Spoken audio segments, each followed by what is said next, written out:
blood-covered girl was nearly hit by a speeding car. Angry, the people inside the vehicle reversed. At first, they got out of the car to scold the girl, but when they saw how innocent and fragile she looked, they decided to take her with them, unaware that they had just invited a living nightmare into their vehicle. The people in the car were actually members of a kidnapping gang.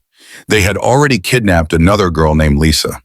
Their goal was to seize Lisa's family's farmland, but Lisa refused to give in. That was when they found the bloodied girl and I hated to take her as well. Lisa felt sorry for the girl's condition. She tried to convince the kidnappers to let her go, but her plea only made them angrier. They began to harass the quiet girl. When Lisa tried to stop them, she was beaten mercilessly. No one expected the sheer rage hidden behind the girl's calm demeanor. In an instant, the entire car was drenched in blood. When Lisa regained consciousness, blood was splattered everywhere. She staggered out of the vehicle and saw the girl sitting beside one of the kidnappers, ready to kill him. Horrified, Lisa ran and stopped her. She couldn't believe someone who looked so innocent could be so dangerous. But the girl was no threat to Lisa. Lisa quickly grabbed one of the kidnappers' phones and called emergency services. After the call, she started to run away, but stopped after a few steps.